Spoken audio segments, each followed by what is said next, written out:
Uric acid हमारी body में कैसे बनता है, इसकी वजूहात क्या हैं? पहले तो ये समझना चाहिए कि ये होता कैसे है। ये जो यूरिक एसिड का पेशेंट होता है वो रेड मीट नहीं खा सकता। यूरिक एसिड के लिए एक पर्टिकुलर एक गेटवे है, समझ लें, या कैरियर है, उसको हम कहते हैं ग्लूटनाइन। यूरिक एसिड का गुर्दों पे क्या इफेक्ट होता है? हाँ, दो चीज़ों को हम सामने आती हैं, एक गुर्दे और दूसरे जोड़।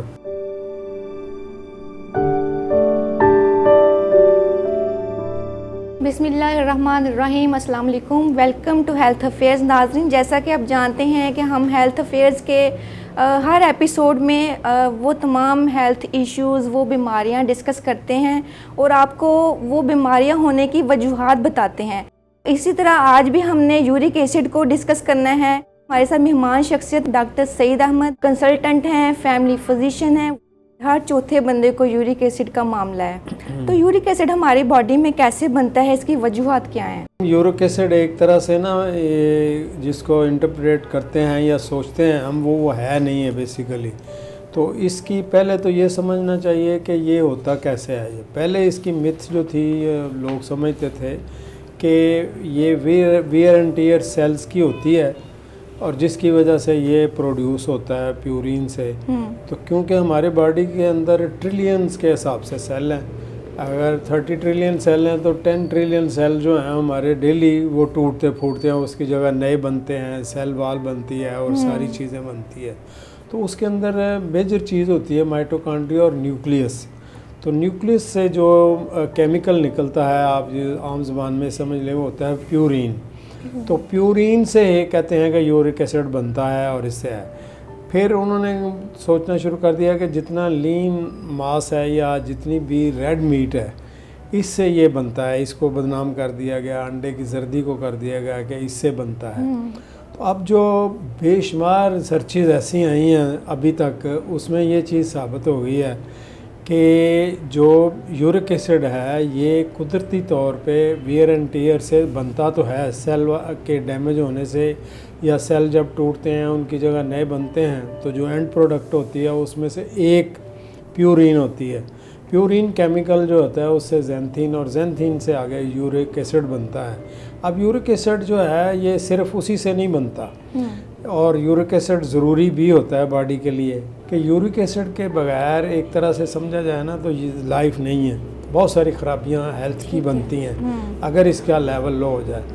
तो जो मैक्सिमम लेवल इसका गिना गया है वो 7 है। जो एवरेज रहनी चाहिए मेल की वो 5.5 या जो 3.5 से लेके 5.5 तक, ये तो हेल्दी है, लेकिन 7 तक भी कहते हैं कि ठीक होना चाहिए। फीमेल का 1 नंबर कम है, यानी 3 से लेके 4 तक इसका हेल्दी है। अब इससे ऊपर जाए तो क्या होता है, ये मैं भी आपको एक्सप्लेन करूँगा। तो ये ज़रूरी क्या क्यों होता है, इससे यूरिक एसिड जो कि एंड प्रोडक्ट है, एक तो बन गया एंडोजिनस, जिसको हम कहते हैं कुदरती तौर पे अंदर हमारे सेल की वियर एंड टियर होती है और उससे बनता है। दूसरा जो है ये बदनाम था कि ये जो रेड मीट है इसके खाने से ये यूरिक एसिड बनता है। ऐसा बिल्कुल भी नहीं है। ऐसा जो है वो सबसे ज़्यादा यूरिक एसिड बनता है फ्रुक्टोज से, हाई फ्रुक्टोज कॉर्न सिरप से, फल से। फल के अंदर जो शक्कर, चीनी फ्रुक्टोज के नाम से होती है उससे बनता है। आलमोस्ट अगर फ़र्ज़ कर लें 40 to 60% जो है एंडोजिनस है, तो 40% बाहर से जो हम डाइट लेते हैं उससे बनता है। अच्छा, ये हमारे जिस्म के अंदर भी बनता है? जी, अंदर भी बन रहा है, और अंदर बनता है वो नॉर्मल रहता है, उससे कोई ख़राबी नहीं होती या बीमारी नहीं होती। बीमारी क्या क्या हो सकती है ये भी मैं आपको बताता हूँ। तो जो बाहर से हम डाइट्री लेते हैं ना यूरिक एसिड, इससे बनता है। सबसे ज़्यादा फ्रुक्टोज से है। जो आजकल हम खाना खाते हैं या खाने वाली चीज़ों में है, जितनी भी पैकेट में आती हैं ना या प्रिपेयर्ड जो फूड होती है, इसके अलावा बेकरी की चीज़ें हैं, इसके अलावा हलवाई की चीज़ें हैं, इसके अलावा फल है, जूसेस हैं, बोतल है। आप अंदाज़ा लगाएं कि अगर एक आदमी 2 कोल्ड ड्रिंक पी लेता है या 1 एनर्जी ड्रिंक ले लेता है, तो उसको आलमोस्ट 100 ग्राम्स जो है वो फ्रुक्टोज उसके अंदर चला जाता है। अब 100 ग्राम जो है वो मेटाबॉलाइज लिवर हमारा नहीं कर सकता। हमारा liver maximum per day 24 hour में 10 से 15 मिलीग्राम तक कर सकता है उसको मेटाबॉलाइज। इससे ज़्यादा का मतलब ऐसे ही है कि लिवर पे हमने, अगर आप फ़र्ज़ करें एक जूस का गिलास पी लिया है या आपने बियर पी ली है, यानी आपने कोई ऐसा ड्रिंक पी लिया है बियर, तो दोनों को कितनी लिवर को बराबर मेहनत करनी पड़ती है उसको मेटाबॉलाइज करने के लिए, जिस्म से निकालने के लिए, उसको चर्बी में या ट्राइग्लिसराइड में कन्वर्ट करने के लिए या यूरिक एसिड में बनाने के लिए। तो ये दोनों एक तरह से बराबर हैं, जिसको हम घटाघट पीते हैं और हम कहते हैं हेल्दी समझ के पी रहे होते हैं, हलाल समझ के पी रहे होते हैं। तो वो जो दूसरी चीज़ है उसके ऊपर लेबल लगा दिया है, तो हमारी सेहत के लिए दोनों बराबर है। एक गिलास बियर, एक गिलास juice is the same thing for liver के लिए ऐसी चीज़ है। अब ये फ़ायदा क्या देता है? सबसे ज़्यादा तो यूरिक एसिड के बगैर हमारी इम्यूनिटी जो है, यानी फाइट एंड जो है ना, हमारा जिस्म की वो नहीं बनती, तो उसके लिए नंबर 1 ज़रूरी है। नंबर 2 हमारी ये ब्लड प्रेशर रेगुलेटर है। तीसरा ये हमें कार्डियक जो बीमारियां हैं, दिल की बीमारियां हैं, उससे बचाता है। फिर इसकी रेगुलेशन जो है वो किडनी की बीमारियों से बचाती है। अगर इसका लेवल नॉर्मल रहे तो ये हमें यूरिक एसिड का, तो हमें स्टोन नहीं होगा गुर्दों में। अब 2 तरीके से इसका बढ़ता है ये एक तो या उसकी प्रोडक्शन ज़्यादा है, यानी प्रोडक्शन किस तरह है, जो एंडोजिनस है वो तो नॉर्मल हो रही है जितनी भी है बनती है। उसके बाद डाइटरी है। अब डाइटरी में आ गया सबसे ज़्यादा फ्रुक्टोज आ गया। फ्रुक्टोज में क्या आ गया, तमाम फल आ गया, तमाम जूसेस आ गए, तमाम एनर्जी ड्रिंक्स आ गए, तमाम ये जो अल्ट्रा रिफाइंड शुगरी डाइट है हमारी है, नान कुलचा है, डबर रोटी है, बेकरी है, इसके अलावा मिठाइयाँ हैं या ये चीज़ें, इन सब में फ्रुक्टोज होता है। हाई फ्रुक्टोज कॉर्न सिरप इसमें होता है। इसके बगैर ये बनती ही नहीं, इसमें मिठाई होती ही होती है, चाहे यहाँ चेक कर लें चाहे यूरोप में चले जाएं। इसके अलावा स्वीट्स हैं, चॉकलेट्स हैं, ये सारी की सारी इसी में आती हैं। जितनी भी डब्बे की प्रोडक्ट्स हैं इन सब में फ्रुक्टोज है। तो इसके खाने से हमारा जो है वो फ्रुक्टोज लेवल इंजेक्शन में हमारी खाना बढ़ेगा तो वो यूरिक एसिड बढ़ाएगा। अब वो यूरिक एसिड कैसे हमारी खून में फिरता रहता है, चलता रहता है, जहाँ कहीं ज़रूरत होती है वो काम करता है, जहाँ नहीं होती वहाँ फिर वो डिपॉजिट होना शुरू हो जाता है, जमा होना शुरू हो जाता है। अब उसका लेवल अगर तो 5 या 5 से नीचे रहे मेल में और 4.56 से नीचे रहे फीमेल में, तो वो हमें डिपॉजिट नहीं होता, या वो तभी होगा जब आपके गुर्दों में या किडनीज़ का फंक्शन जो है वो नॉर्मल है, वो सही तरह उसको जो एक्स्ट्रा यूरिक एसिड है वो पेशाब के ज़रिए एक्सक्रीट कर रहे हैं, निकाल रहे हैं। तो नंबर 1 ये हो गया, अगर हमने फास्टिंग की तो उसमें हमारा यूरिक एसिड बढ़ेगा, क्योंकि पानी हमने कम पिया, या कोई इंजरी होगी, ज़ख़म हो गया, स्क्रैच हो गया, उसमें बढ़ेगा, या हमने पानी कम पिया। हम सर्दियों में ये देखते हैं कि हमें जोड़ों की तकलीफ़ें ज़्यादा हो जाती हैं, तो आला महाला वो यूरिक एसिड जो है वो बढ़ जाता है, क्योंकि पानी हम कम पीते हैं, पेशाब कम आता है। तो ये ध्यान रखना चाहिए कि सर्दियों में या गर्मियों में पानी हमें इतना पीना चाहिए कि हमें 1.5 लीटर मिनिमम यूरिन आना चाहिए, इतना यूरिन हमें आना चाहिए। तो इसका मतलब फिर है कि हमने हमारी हाइड्रेशन पूरी है। अब हम आते हैं कि ये जो डाइटरी है इसमें और क्या चीज़ है। इसमें एक सब्ज़ पत्ते की जो हैं वो ये चीज़ें, जिस तरह पालक है, इसके खाने से भी, लेकिन ये बड़ा नॉमिनल होता है क्यों, और इसके ये खाई भी इतनी नहीं जाती। ये फ़र्ज़ करें आजकल मौसम है, लोग हमें सौगात के तौर पे साग पकाते हैं या पालक पकाते हैं, या कहीं शादी ब्याह में घर में कभी कभार महीने में एक दफ़ा पक जाती है। फिर कुछ दालें हैं, तो इनमें जो प्योरिन या इस तरह प्योरिन नहीं होती है, इसमें जो फ्रुक्टोज होता है या जो शुगरी होती हैं ये चीज़ें, वो इतनी नहीं होती। फिर ये जो चीज़ें हैं, फ्रुक्टोज हो गया, शुगर डाइट हो गया, ये आपकी इंसुलिन रेजिस्टेंस को भी बढ़ाती हैं, यानी शुगर की जो कंजम्पशन है उसको मेटाबॉलाइज करने में भी नुकसान देती हैं। पेनक्रियाज पे इसके फंक्शन होता है। फिर बड़ी उम्र में भी और इस उम्र में भी अगर इसका यूरिक एसिड का लेवल बढ़ जाए तो एक इंग्लिश का लफ्ज़ है कॉग्निटिव फंक्शन ब्रेन, यानी दिमाग जो है ना वो ऐसा ही रहता है जैसे तरह सोया सोया है, यानी कोई आ गया चला गया, वो उसको रिकग्नाइज़ करने में, सोचने में, जवाब देने में, ख़ास करके ओल्ड एज में, बड़ी उम्र के लोगों में या औरतों में ये ब्रेन का कॉग्निटिव फंक्शन ख़राब होता है। फिर इसकी जो जितनी भी यूरिक एसिड की क्रिस्टल्स हैं ये बनती हैं, अगर उसका लेवल ज़्यादा हो तो वो क्रिस्टल डिपॉजिट होती हैं हमारी एंडोथेलियम में, तो एंडोथेलियल डिसफंक्शन करेंगी उसको। एंडोथेलियल डिसफंक्शन करने का सबसे ज़्यादा नुकसान ये होता है कि वो नाइट्रिक ऑक्साइड एक केमिकल पैदा होता है जिसका काम ये होता है कि वो हमारी आर्टरीज़ को, वेंस को खोलता है ज़रूरत के मुताबिक। तो अगर वो खोलने की जो केमिकल है नाइट्रिक ऑक्साइड, उसकी प्रोडक्शन कम हो जाएगी तो इंसुलिन रेजिस्टेंस होगी और आपका ब्लड फ्लो जो है वो कम हो जाएगा। ब्लड फ्लो कम हो जाएगा तो वो यूरिक एसिड जो आपके ब्लड के अंदर है, क्रिस्टल्स हैं, वो वहाँ ही डिपॉजिट होने ये जो कहते हैं गाउट क्या चीज़ है? ये कोई आर्थराइटिस है या यूरिक एसिड की कोई चीज़ है? गाउट इसको, ये बेसिकली इसी से अगली फॉर्म है। अच्छा। ये क्या होता है कि ये जो हमारा ब्लड फ्लो कम हुआ या एक्सक्रीशन कम हुई किडनी से, या हमने प्रोड्यूस ज़्यादा, ऐसी डाइट हमने ज़्यादा ले ली जिससे यूरिक एसिड ज़्यादा बनना हुआ, तो जितने भी ये छोटे जॉइंट्स हैं, और सबसे बड़ी निशानी इसकी होती है कि ये हमारे जो पाँव का अंगूठा है वहाँ स्वेलिंग हो जाती है और वहाँ बड़ी पेनफुल होती है।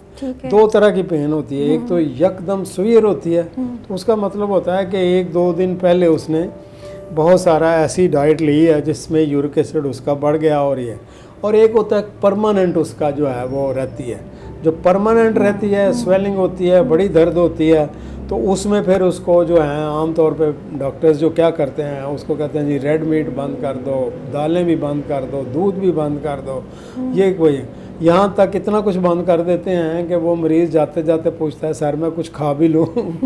यानी ये सारी चीज़ें जो हैं ये साइंटिफिकली प्रूव नहीं है और ना इनसे होता है। जो यूरिक एसिड का पेशेंट होता है वो रेड मीट नहीं खा सकता? बिल्कुल खा सकता है, सिर्फ एंड प्रोडक्ट्स जो है ना, एंड प्रोडक्ट्स मैंने बताया ना, प्यूरिन जिसमें न्यूक्लियस है, एंड प्रोडक्ट्स कौन सी हैं? मगज़ है, पाए हैं, ऑर्गन मीट्स। जो ऑर्गन मीट हैं उसको थोड़ा सा अवॉइड करें। और ऑर्गन मीट आपने देखा कि रोज़ कौन खाता है? रोज़ हम खाते हैं नान, कुलचा, रोटी, इसके अलावा शक्कर, गुड़, बेकरी खाते हैं हम। हर बंदा जो है वो सुबह नाश्ता करता है 2 स्लाइस का और इन चीज़ों का, और चीनी डाल के वो चाय में पीता है। तो ये चीज़ें हैं जो उसकी यूरिक एसिड का लेवल हमेशा ऊपर रखती हैं। तो वो जो क्रिस्टल्स हैं वो हमारे सिनोवियल फ्लूइड होता है, एक लेसला मादा होता है जॉइंट के अंदर जो कि लुब्रिकेशन करता है, जिससे हम चलते हैं, जिसको आम ज़बान में अगर किसी जॉइंट में हो तो उसमें हम ग्रीस लगाते हैं। तो हम ये अल्लाह की तरफ से एक ग्रीस होते हैं जिसको सिनोवियल फ्लूइड कहते हैं। सिनोवियल फ्लूइड के अंदर वो क्रिस्टल जमा होना शुरू हो जाती हैं। फिर इसके ऊपर एक बारीक सी झिल्ली होती है कार्टिलेज की, आम ज़बान में उन्होंने पंजाबी में इसको कहते हैं मुर्कनी हड्डी, तो उसको डैमेज करती है। तो जब वो आपस में हिलते हैं या मूवमेंट होती है जॉइंट की, तो वो जो क्रिस्टल्स होती हैं यूरिक एसिड की वो पेनफुल होती हैं, वो बड़ी ज़बरदस्त दर्द करती हैं। अभी आप देखें कि किसी को कुछ भी नहीं होता तो उसको ये शोल्डर की तकलीफ़ हो जाती है, इसको हम कहते हैं फ्रोज़न शोल्डर है। फिर हमने मुख्तलिफ तरीके निकाले हुए हैं, फ्रोज़न शोल्डर है, ये आपने फिजियोथेरापी करानी है, गर्म चीज़ की टकोर करनी है, इसके अलावा फिर नहीं ठीक हुआ तो ये फ्रोज़न शोल्डर के पीछे भी कहीं यूरिक एसिड ही है? बिल्कुल। यूरिक एसिड किस तरह होता है मैं ये भी थोड़ा सा एक्सप्लेन कर देता हूँ कि uric acid hyperinsulinaemia, hyperglycaemia होता है पेशेंट को, जो अंडरलाइन होता है कि अंडरलाइन का मतलब ये होता है कि जब वो शुगर चेक करता है तो वो कहता है शुगर तो मेरी ठीक है, लेकिन अंदर ही अंदर ये चीज़ हो रही होती है। तो हम प्री डायबिटिक को, डायबिटिक को, ओबेसिटी को नापने का या समझने का एक तरीका, या फैटी लिवर का नापने का, देखने का एक तरीका ये भी है कि इसका यूरिक एसिड तो नहीं हाई। सही। तो अगर यूरिक एसिड हाई होगा तो ये सारी तकलीफ़ें आपकी होगी।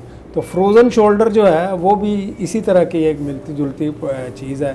अब उसमें सर्जन जो है वो उसमें इंजेक्शन लगा देते हैं, 2-3 महीने निकल जाते हैं फिर वहाँ, लेकिन उसकी रूट काज को नहीं छोड़ते। क्यों कहें हमने डबल रोटी, कुलचा, नान और बेकरी की चीज़ें नहीं छोड़ी। यूरिक एसिड जो है सिर्फ जॉइंट्स में होता है या मसल्स में भी इसका कोई? बिल्कुल मसल्स में भी होता है। आप मसल स्टिफनेस होती है इसकी। अब ये देखें हम जब सुबह उठते हैं तो हमें जो है अपने बेड से उतरने में ही मसला होता लॉक हुए होते हैं है। जैसे। तो हम कहते हैं यूं करें, ऊपर करें, एक्सरसाइज करें, ये करें, वो करें, इस तरह के, क्योंकि वो स्टैटिक होता है, हमारे अंदर जाता है वो सेल के अंदर यूरिक एसिड। तो बाहर नहीं निकलता। एक और बड़ी इसकी मज़े की चीज़ है, जो ये शुगर भी नहीं है, ब्लड प्रेशर भी नहीं है, फ़र्ज़ करें मोटापा भी नहीं है, फिर भी आपका फ्रोज़न शोल्डर हो गया, जॉइंट स्टिफ हो गए, पट्टे जो हैं वो बड़े स्टिफ रहते हैं। हर औरत या मर्द जो आजकल ये कंप्लेन करता है जी ये मेरे सर्वाइकल जो गर्दन के पट्टे हैं ना ये बड़ी जल्दी थक जाते हैं। तो होता है ऐसे है कि जब यूरिक एसिड ज़्यादा होता है ना, तो एक फैक्टर होता है GLUT4 GLUT9, उसका मकसद ये होता है कि उसको सेल के अंदर आमतौर पे जो फैट सेल है, मसल सेल है या लिवर सेल है, इसके अंदर ग्लूकोज को ले जाने के लिए इंसुलिन की ज़रूरत पड़ती है। लेकिन ये जो दूसरे सेल हैं, जिस तरह या दूसरे बॉडी के फंक्शनल सेल हैं, जिस तरह एंडोथेलियम हो गया, ब्रेन हो गया, दिमाग हो गया, इसमें इंसुलिन की ज़रूरत नहीं पड़ती। तो जिस सेल में इंसुलिन की ज़रूरत नहीं पड़ती सेल को या ग्लूकोज को अंदर ले जाने के लिए, वहाँ तो आपकी शुगर जो है वो तैर रही है, वो सेल जो है वो आ रही है। यूरिक एसिड के लिए एक पर्टिकुलर एक गेटवे है समझ लें या कैरियर है, उसको हम कहते हैं GLUT9। ये बदमाशी क्या करता है कि जब यूरिक एसिड किसी सेल में अंदर चला जाता है तो ये दरवाज़ा बंद कर देता है, उसको बाहर ही नहीं आने देता, वो कहता है उतरे। इसीलिए इसको कहते हैं हम ये क्रिस्टल्स बनती हैं, और जब ये जोड़ों की तकलीफ़ शुरू हो जाए तो फिर ये रहती है। मोटापे का, शुगर का, इसके साथ क्या लिंक है यूरिक एसिड के साथ? मैंने जैसे बताया ना कि हम अगर गौर से यूरिक एसिड को नापें या देखें तो अगर वो 7 से ज़्यादा रहता है या 7 से ज़्यादा आपको हो गया है तो पेशेंट तो हमारे पास सिर्फ आता है कोई जोड़ों की तकलीफ़ में। और अक्सर जो पेशेंट में हमारे पास आते हैं वो कभी भी नहीं है कहता, वो कहता है मेरा यूरिक एसिड की दवाई खा रहा हूँ या यूरिक एसिड मेरा बढ़ जाता है, मुझे ऐसी दवाई ना दें जिससे यूरिक एसिड बढ़ जाए। ये हमें अलार्मिंग वो बताता है। तो इसका मतलब ये होता है कि उसको कोई तकलीफ़ हुई है। हालांकि अगर ये बहुत बड़ी एक रिसर्च हुई है जिसमें उन्होंने देखा कि यूरिक एसिड को कम करने वाली एक दवाई है एलोप्यूरिनॉल, मैं ब्रांड नेम नहीं लेता। तो एलोप्यूरिनॉल जिन मरीज़ों को दी गई उनकी शुगर का लेवल भी नीचे हो गया, उनका HbA1 से भी नीचे हो गया और इनका GLP-1 भी बढ़ गया। तो ये तीनों चीज़ें वो हैं जिससे आपको फैटी लिवर होता है, ब्लड शुगर होती है, प्री डायबिटीज़ होती है, इंसुलिन रेजिस्टेंस होती है, हाइपर इंसुलिनीमिया होता है। तो इसका मतलब है कि यूरिक एसिड का बढ़ने का मतलब ये है कि ये सारी चीज़ें भी आपकी बढ़ेंगी। सही। तो अगर हमने यूरिक एसिड को कम कर लिया दवाई से या डाइटरी इनटेक हमने कम कर लिया तो फिर दोनों को हमें फ़ायदा होगा। आप दोनों को चीज़ों को आप कहें, हम फ्रुक्टोज को सिर्फ यही समझते हैं कि जी ये बड़े विटामिन हैं, बड़ी ताकत है, फल खाना चाहिए, ये ज़रूरी है, खजूर भी खानी चाहिए, ये होना चाहिए। तो हालांकि इनका अगर हमारी हेल्थ के साथ कोई भी ताल्लुक़ नहीं है। और हमारे साथ फ्रॉड जो हो रहा है बेसिकली ये फ्रॉड ही मैं कहूँगा कि हमारी शक्कर, चीनी, गुड़ में से ना या हाई फ्रुक्टोज कॉर्न सिरप में से उससे फ्रुक्टोज़ को अलग कर लिया उन्होंने।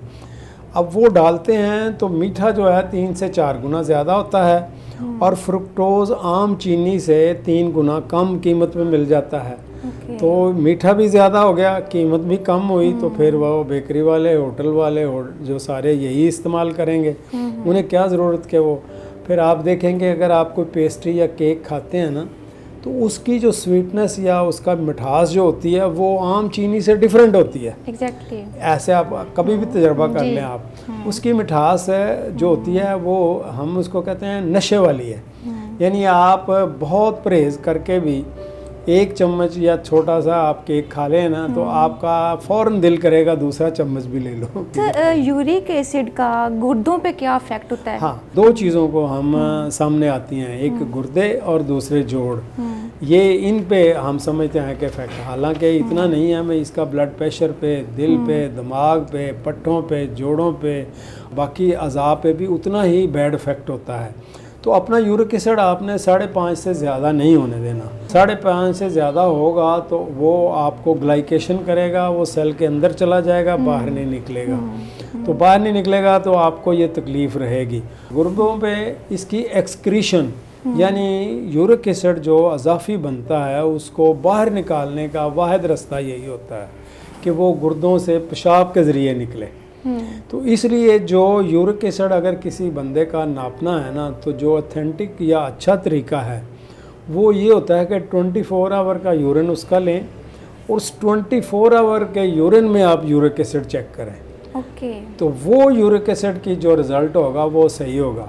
आप ये देखें, जब सुबह हम उठते हैं तो समटाइम्स हम वर्किंग प्लेस पे जाना है, वहाँ बाथरूम नहीं है, तो हम लामहल्ला पानी नहीं पीते या कम पीते हैं कि वहाँ पर पेशाब आ जाएगा, या हम वज़ू कर लेते हैं तो हम कहते हैं कि चलो इसमें 2-3 नमाज़ें इसी वज़ू के साथ चल जाएं। तो ये वो चीज़ें हैं जिससे हम पानी का इनटेक कम करते हैं। तो जब हम पानी का इनटेक कम करेंगे तो यूरिन भी कम आएगा, तो वो जो यूरिक एसिड है आपके अंदर सर्कुलेट करता रहेगा, एक्सक्रीशन है। एक तो ये वजह होगी। दूसरी वजह डाइटरी है कि हमने वो चीज़ें ज़्यादा खाई जिससे यूरिक एसिड बनता है। तीसरी चीज़ ये होगी कि हमारे गुर्दों में कोई गड़बड़ है, हमारा क्रोनिक किडनी फेलियर है हमारा, या हमें पुरानी डायबिटीज़ है, हमारी पुरानी शुगर है, पुराना ब्लड प्रेशर है, या कोई और इंजरी हो गई है, तो उससे जो क्वालिटी या फंक्शन था गुर्दों का, यूरिक एसिड को बाहर निकालने वाला, वो है ख़राब हो गया। तो फिर वो जो ख़राब हो जाएगा वो ज़ाहिर है ब्लड में ही रहेगा। तो इसलिए इससे बढ़ के एक और चीज़ भी होती है, वो ये होती है कि लॉन्ग टर्म अगर ये यूरिक एसिड की क्रिस्टल्स आपके गुर्दों में रहें, बाहर ना निकलें, तो वो आपकी पत्थरी बना देती हैं वहाँ पर। तो वो स्टोन जो है ना वो बनता रहेगा। कई ऐसे मरीज़ हमने देखे हैं कि वो कहता है जी छोटी छोटी पत्थरी बन गई है, बड़ी दर्द है, ये खुद ही निकल जाती है, या वो मैं फ़लान देसी दवाई खाई, होम्योपैथिक की दवाई के तो उससे ये पीस के निकल जाती है। हालांकि ऐसा नहीं होता, वो पत्थरी होती ही ऐसी है, उसने इसी तो वो जो पत्थरी बनती है यूरिक एसिड की वजह से वो रिवर्स हो जाती है। बिल्कुल रिवर्स हो जाती है। उसका जो आसान तरीका है ना, वो हम अपने पेशेंट को गाइड इस तरह करते हैं कि जब आपको दोबारा ये पत्थरी निकले तो कोशिश करें, अपनी हैबिट बना लें कि एक बाउल में जो है आप यूरिन करें। अगर वो पत्थरी निकले उसको जो है वो पकड़ लें और उसको लैब में चेक कराएं। तो उसमें अगर आपको पता चल जाएगा कि ये यूरिक एसिड से बनती है, तो फिर आप अपना यूरिक एसिड का लेवल कम करें, पानी ज़्यादा पिएं, आपको दोबारा नहीं बनेगी। तो लोग या यूरिक एसिड से जिन चीज़ों से बनता है वो कम खाएं। तो हमारा ज़्यादा जोर जो होता है वो अंडे की जर्दी, रेड मीट पे ही होता है। हालांकि उससे जो डाइटरी प्रोडक्शन है ना, इसमें बहुत कम होती है, नॉमिनल होती है, और इससे हम डर के इसको खाते नहीं हैं। कोई यूरिक एसिड का पेशेंट है, उसको यूरिक एसिड हुआ है, उसको डाइट में क्या क्या लेना चाहिए? नंबर 1 तो जिस तरह मैंने कहा कि ये फ्रुक्टोज वाली, बेकरी वाली, ड्राई ये जो फूड है ना, इसको बंद कर देना चाहिए। जिसमें है उसके ऊपर पढ़ना चाहिए उसको, जो लेबल के ऊपर, लेबल के ऊपर ये हमें धोखा देने के लिए उन्होंने लिखा होता है, ये नेचुरल शुगर का नाम दिया होता है इन्होंने, हमें ये कहते हैं ये कुदरती शुगर है, या इसको उन्होंने कहते हैं वेजिटेबल शुगर है। ये 2 ऐसे मार्कर हैं, ये ध्यान से आप देखें। तो जब ये आप ध्यान से देख लेंगे ना, तो समझ लें कि ये हाई फ्रुक्टोज कॉर्न सिरप है। ये आपके जोड़ों को, दिल को, गुर्दों को, लिवर को, पट्ठों को नुकसान देगा ही देगा। ये चाहे थोड़ी मिकदार में है, चाहे ज़्यादा मिकदार में है, तो इससे आप बचें। दूसरा तरीका है विटामिन सी का इस्तेमाल ज़्यादा करें। मसलन हम कहते हैं, मरीज़ों को कहते हैं आप रोज़ाना 2 नींबू का पानी पिएं आप, या 4 नींबू का पानी पिएं नमक डाल के, तो उससे विटामिन सी आपको मिलेगा। वो जो यूरिक एसिड की क्रिस्टल्स हैं उनको साथ मिला के बाहर निकाल देगा, यानी आपको तीसरा तरीका जो है वो ये है कि आपने जो इंटेंस एक्सरसाइज है ना, बहुत ज़्यादा ये हम करते हैं, जिम करते हैं, पसीना आ गया, बड़ी दौड़ लगाते हैं, ये करते हैं, इससे ज़रा थोड़ा सा इत्नाब करना चाहिए, इससे भी यूरिक एसिड बढ़ता है। और आखिरी चीज़ है, आर्गन मीट आप खाएं। अगर आपको यूरिक एसिड की परमानेंट तकलीफ़ है तो आप उनसे अवॉइड करें। Thank you so much sir. नाजरीन, जैसा कि डॉक्टर साहब ने बहुत ही ज़बरदस्त हमें इंफॉर्मेशन से आगाह किया कि यूरिक एसिड का मामला जो है ना, वो रेड मीट से या इन चीज़ों से नहीं होता, वो ज़्यादा फ्रुक्टोज़ और ये ट्राइग्लिसराइड बढ़ने की वजह से होता है। तो बर वक्त आगाही और दुरुस्त तर्ज़ ज़िंदगी जो है ना, वो ही इलाज है। Thank you so much. अल्लाह हाफिज़।